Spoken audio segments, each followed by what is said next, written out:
Time for another edition of the Cougar Coaches Show here on Mediacom Channel 22, also online at ColumbiaCougars.com. My name is Cosmo with Zimmer Radio Group and the head coach of the Cougars, Jessica Keller. Coach, welcome. Thank you. All right, now the team dropped one spot down to 24. Overall in the conference at 13-5, or overall record 13-5. Tough loss last time out to William Woods. Let's just start there. It seems like it's been forever since that game was played, but a game where you guys tried to make a run in the second half, but they just kind of took it away from you. Right, yeah, obviously a very good program. William Woods is obviously dropping us only one spot. They're a well-respected team in the league and obviously in the country. So we knew that we were going to have our hands full going into that. You know, they jumped on us early and they had a ton of energy. They had players just step up. You know, they are actually battling some injury at the point guard position, and their backup point guard was phenomenal for them. So she kind of had her way with us, and then they had other players that just jumped in. And like you said, we tried to make a little run there, put on the press, and I thought our kids played hard, but we just didn't quite execute. And again, we kind of cut into the lead, but they did a good job answering every time that we kind of tried to put a run on. Yeah, it's one of those games where you look at the stats, and I think at least in the comparisons, you guys led in a lot of the categories. It just couldn't quite get it done. Right, yeah, you got to keep them from putting so many points on the board, and we didn't really have a chance to do that, but we've responded really well. We've had a week off, and we're going to have a chance. We've gotten a lot better, have a chance tomorrow to showcase again. That was going to be my next question. Usually after a loss like that, a game, especially the players, I think to a rival team like that, you know, the quickest way to get over some of that is to, okay, let's play again. And usually in the conference play, but unfortunately your next game that weekend was the forfeit game there, so you didn't travel to Springfield, Illinois. Positive or negative, having more time in the gym as opposed to actually game time?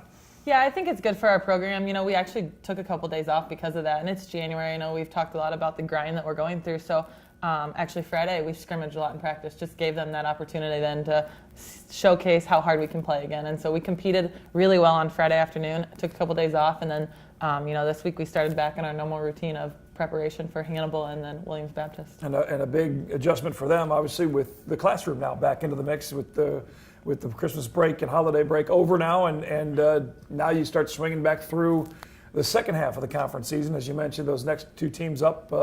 Talk a little bit about your opponents in these next couple games. Yeah, Hannibal comes to us tomorrow, and a team that we had a lot of trouble with, actually. We had a really gutsy performance down the stretch up at their place in 1 by 1 point. So second time through, they're very familiar with us, and we're familiar with them. We're going to make some adjustments. We talked to the girls about, it's nice to have already played them on the road, so now we get to protect our home court and kind of make a statement. But we turn around the next day and hit the road to Williams Baptist. So a team that maybe feels like we stole one from them early, and they're hungry for another chance at us. And it's always the fun time, especially in the second time through, because it's usually that second semester, and there's always adjustments made by teams. You guys have Caprice now that you didn't have in the first meeting. They may have a player that way, or teams evolve over the course of a season because of what they've learned with wins and losses down the stretch. Sure, and I think, with the exception of the William Woods game, we have really been playing good basketball, and so I think we're a totally different team than when we saw these teams in November, and it's going to be exciting. It'll be really good for us to kind of see how we adjust now. We know what we've done against them and what was successful, and now that we are comfortable with our style and really what the expectations are, we'll have some fun this week. I think the one thing that I hear all the time from your players waiting to record our post-game conversations as they meet with the media, and it's different characters every time, but it's the same thing, is that it's that team aspect, that team game.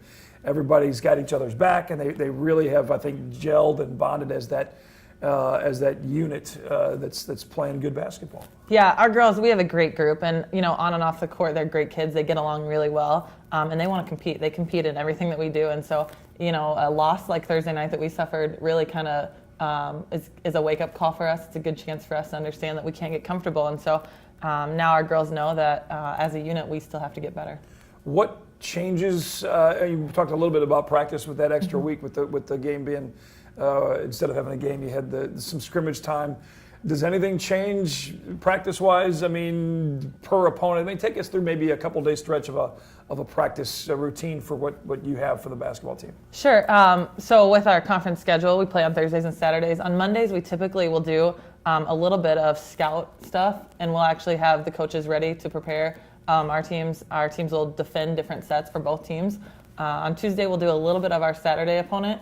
And actually right now with our class schedules, we actually go 2 different times for 1 hour.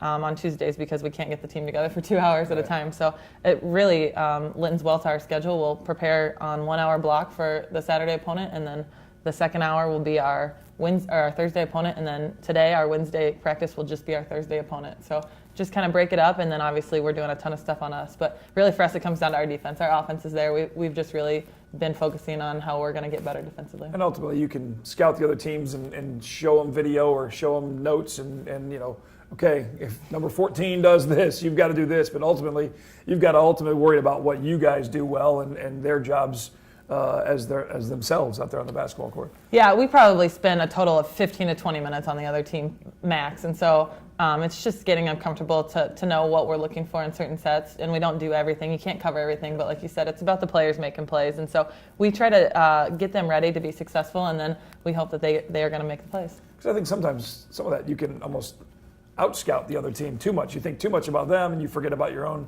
fundamentals and your own skill set. Definitely, and we try to play into our philosophy every time. So we'll change up a few ways that we handle ball screens, but otherwise the girls are just getting reps with our lineups and how we're matching up and things where we will be switching screens. At this point in the season, I'm going to throw a couple of your players' names at you and just kind of compared to when, because it was kind of a whirlwind with you coming in and the hiring and the meeting with some of the players in that interview process.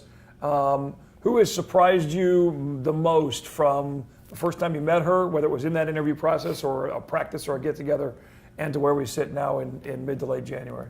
Amber Percival, I think, has surprised the entire staff the most. She was a kid that has just really worked extremely hard. She's bought into our philosophy. She's really gotten so much better with her footwork on her shot, and she's really hit some big shots in a lot of games. So she brings a consistent effort every day, and that's something that is such a blessing for us to see every day and has just gotten so much better. So somebody that we're really comfortable with the ball in her hand. She does a good job. If we need some help handling pressure or if we need somebody to guard the best player, then a lot of times Amber's ready for the challenge. Right. And when I say the name Corey Hamilton, what's the first thing besides the smile and the grin as a coach?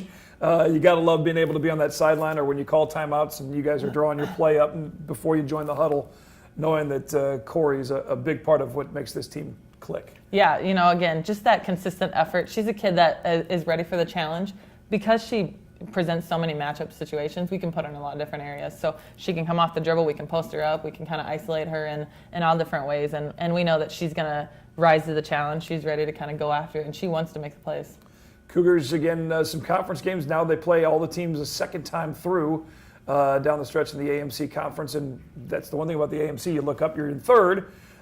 Second behind Lyon, and then at Freed-Hardeman is the top team in the conference and the number one team in the country, which is good for the conference, but at the same time, it's a tough couple opponents at the top. You're still mathematically right there with a chance to play both those teams later. Yeah, and I think it was great for us to go there early in the season and just kind of see what we were made of right away. And we just weren't quite good enough when we went down there to Lyon and to Freed-Hardeman, but to be able to play with them really changed our mentality. And so our girls kind of competed after that, and that's really when we turned on that 8-game winning streak. So, we know that there's challenges ahead, but we can't look ahead beyond Hannibal or Williams Baptist. Yeah, most definitely. Those are, you got to, that game, I know the coach speak all the time. That's it. I get it. But the player side, you want to go, we're going to get number one sometime down the stretch. So check out the schedule and find out those big games down the stretch here as some of the top teams in the country will be at Southwell Complex as your Cougars look to make a run. When we come back, we'll talk a little bit about the recruiting side as you get a first full year to try and shape and mold this program and go beyond with the Cougar team. We'll talk a little bit about recruiting with Coach Keller next here on ColumbiaCougars.com and MediaCom Channel 22. If you want to keep up with what's going on in mid-Missouri, you have two choices. You can gas up the car and run yourself ragged trying to attend every important or entertaining event, or you can tune in to MediaCom Connections 22. From League of Women Voters Forums to Mary Ratliff's Roundtable, Missouri Symphony concerts to high school plays, informative speakers at the library to the Odyssey Music Series. If it's important or entertaining or both, you'll find it on MC22. Talking Cougar basketball with the head coach of the Cougar women's team, Jessica Keller. Cougars at number 24 in the country and sitting third right now in the standings in the American Midwest Conference. Through your first season now, Not all the way through it, obviously. We still, hopefully, a lot of basketball to play. But as we mentioned earlier, kind of late into the game as far as a normal off-season routine for everybody into July there. Now you have a chance to recruit. You've already got a couple of girls signed for next year. Talk about those two a little bit with Hannah and Morgan, and about recruiting in general. Yeah, we were really fortunate. Morgan Brandt's a great player out of Fatima High School just down the road. A great recruit, top recruit that we were able to kind of snag early. So she really set the tone for us. We were able to build around Morgan's abilities. So we added Hannah Sutton out of Warrenton High School, another great scoring guard. Just passed her 1,000th point, and So they're both chasing like all-time school records and 1,000 points and all this stuff. Yep, we had a chance to go down and watch Fatima's tournament on last Friday, and Morgan was actually presented with the all-time scoring record. She did pass it. Yeah, so that was neat to see. Good for us to be there. Again, two great guards that can score it. We actually just got a commitment from the Sarah Walters out of Christian Fellowship High School here in town. So we've added. She's about a 6-foot guard, another great scorer. She's done a lot for that program, and also passed their all-time scoring record. So we're bringing in a lot of offense and a lot of guard depth. We got a couple more guards coming up at the end of the month, and then 2 post players. We had the chance to go see one in Illinois. Very excited about the potential there, and then another one just down the road that we're kind of hitting on. So it's got to be, and you could see it in your face, and you could feel it. Like you can't talk about them too much. You don't want to talk about them too much. It's almost like on Christmas. I hope that gift over there is this, but a lot of it's hitting the pavement and knocking on doors, and obviously with the Missouri kids, and that was a big part of I know you getting the job too, was your success in a smaller school, and in some of those communities, you've already got some of those relationships with those schools, and that really helps. Yeah, definitely. It's nice to go out. You see familiar faces at games when you're recruiting.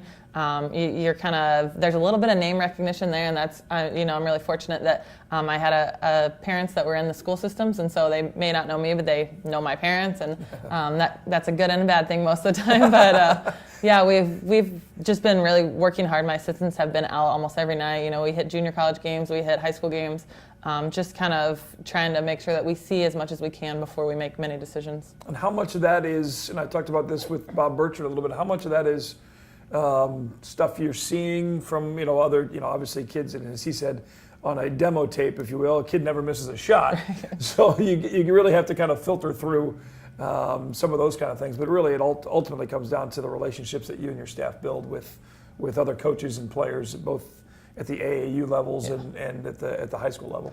Yeah, there's a lot of dynamics that go into it, and it's nice when you go see a player. It's not always an evaluation. Sometimes it's kind of just to show your support and showing the kid that you're interested. And so, it's a little different each night depending on what we're looking at or who we're seeing. But sometimes, you go watch a game and you spot 3 other kids that you really like, and so those are really fortunate nights for us. And sometimes it's just one of those where you aren't sure what you're going to see, and you just know that they're good teams, and so you need to go out and watch that program. With 5 seniors on this roster, and you need to make up those spots, obviously, and how much of it also weighs in on, do you look at certain junior college players versus just that it might have just that little bit of extra grit, a little more experience, or is it more just comes down to the right fit, both in the classroom and on the basketball court? Yeah, I think it's a little bit of both. Obviously the experience is really advantageous. We like to have somebody that could step in, but again, it's got to be the right kid. And so we know what we're getting with these freshmen, and they're going to take some time, but we're possibly looking at bringing 7 freshmen in. So, to have a junior college kid maybe would be really nice to give them a couple months to breathe. But, I'm not worried about these freshmen being able to step right in and play either. So we don't recruit kids to come and sit the bench. We want them to be ready to compete.